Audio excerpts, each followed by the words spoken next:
The maritime forest is a special part of the Amelia Island Plantation.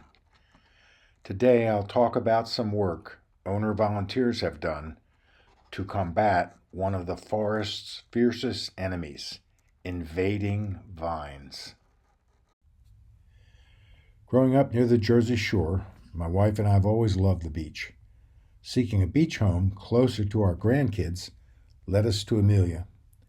We loved Amelia's wide beaches and its well-vegetated protective dunes.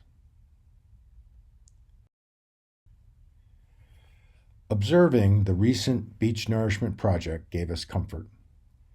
This showed us that Amelia understands the importance of a wide, elevated beach to protect wildlife and beachfront properties.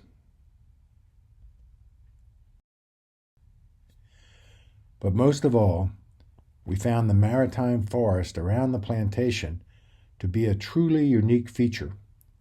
So our condo in Spyglass is now our full-time home.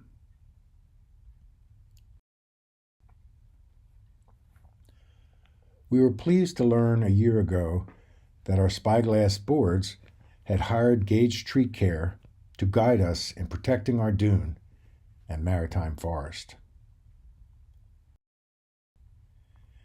Spyglass property, outlined in red, is encircled by elements of the precious maritime forest. Gage noted in red the state's coastal construction control line. This line is clearly marked on Spyglass elevation surveys. Landscape maintenance work on the ocean side of the CCCL line is on plantation property. Significant work there requires both plantation approval and a state permit. The wide sandy beach separates the vegetation zones from the ocean. Amelia's wide wet sand beach, covered by tides twice a day, serves as a shorebird feeding ground, while the newly elevated dry sand beach provides a safe refuge for sea turtle nests, protected from overwash by fall storms. A single row of sand fencing helps the natural process of building the primary dune. In the dune area west of the sandy beach, Gage Tree Care noted the 3 unique vegetative zones to be managed. Starting west of the primary dune is the Pioneer Zone.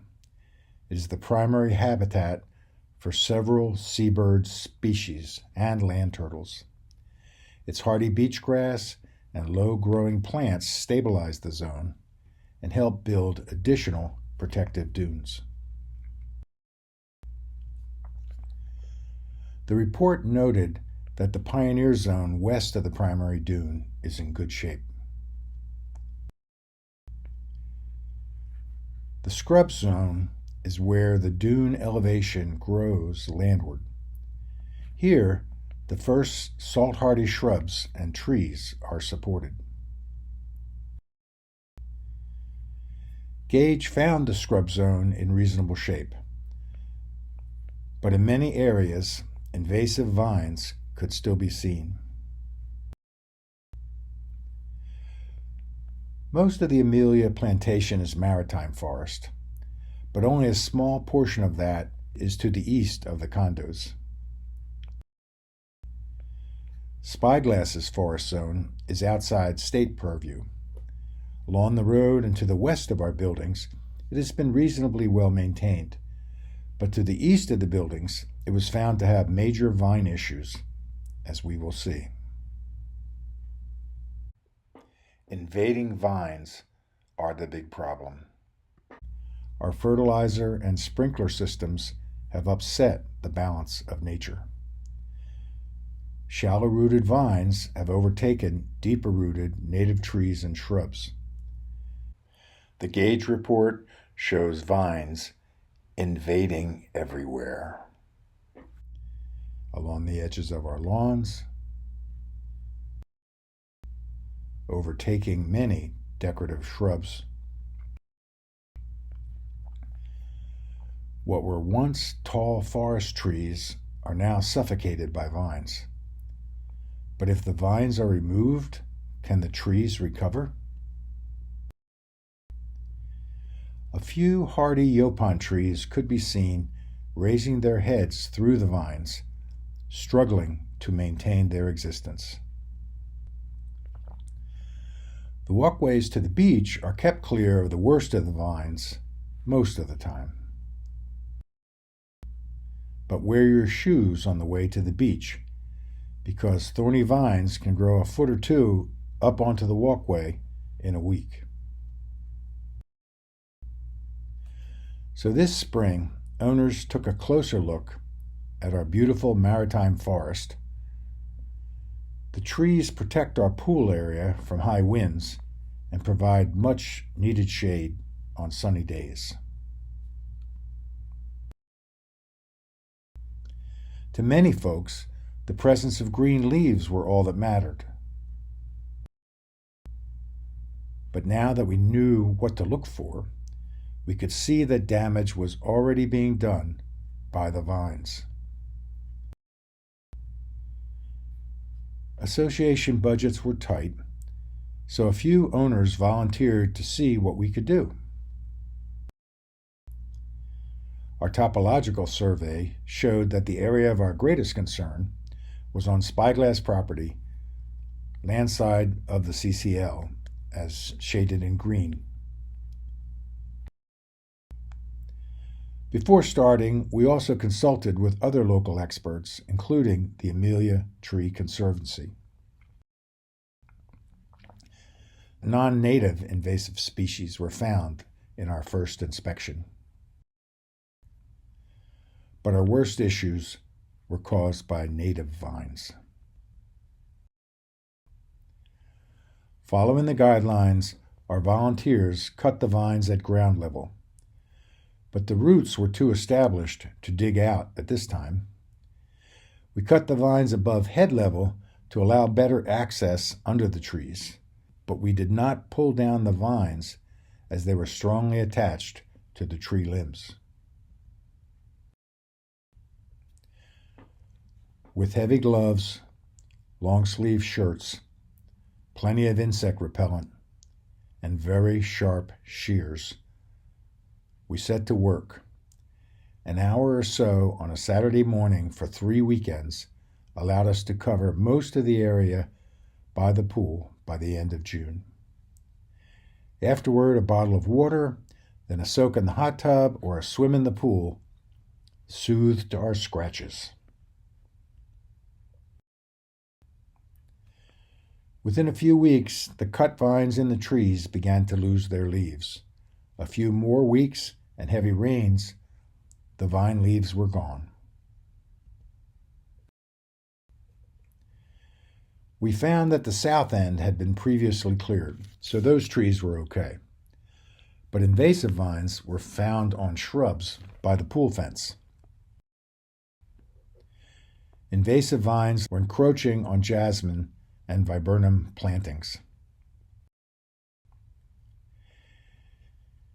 In the center area, very thick muscadine grapevines were already covering the topmost portions of several live oaks and magnolias. We needed to use a handsaw to cut the thicker vines at the ground. We estimated that some of the tree limbs were weighed down by more than 100 pounds of vines.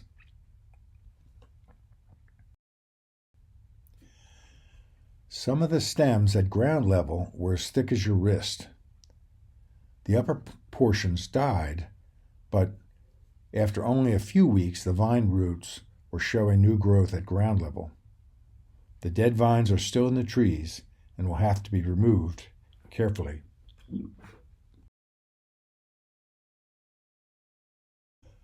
A pleasant surprise was finding a 25-foot tall prickly ash tree. Its distinctive prickly bark became evident as we cleared away most of the vines.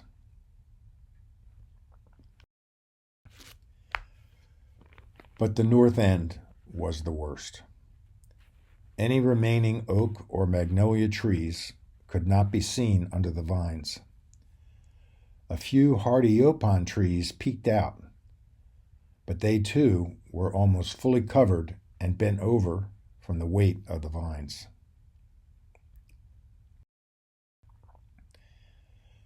The vines were so thick here, we had to cut our way in, foot by foot. The sharp thorns of the saw greenbrier, catclaw, took their toll on our volunteers, but we were glad to remove much of the muscadine grapes before they ripened. A month later, the upper vines had died and most leaves had fallen off. We were then able to get better access to the north end.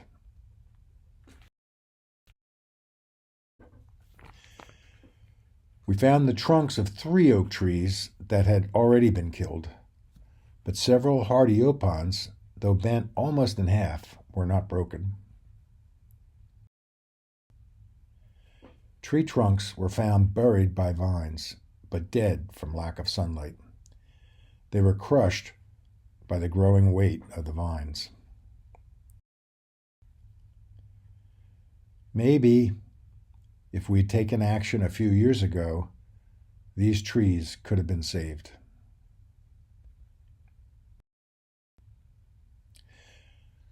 But there's good news. Most of the freed yaupons are showing new growth. With the increased sun exposure, more are showing berries. These will turn red in the fall and provide food for wildlife. But be careful, they are poisonous to humans.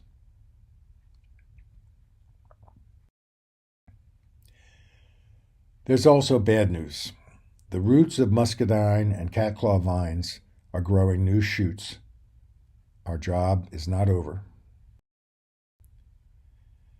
Our next step this fall are to complete clearing the vines around the pool.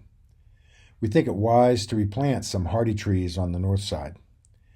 We hope our boards will add periodic maintenance in this area to our landscaper's contract next year.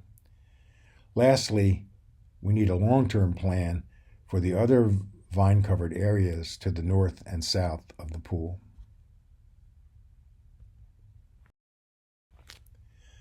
This concludes my presentation. Thank you for listening, and let's discuss what we found.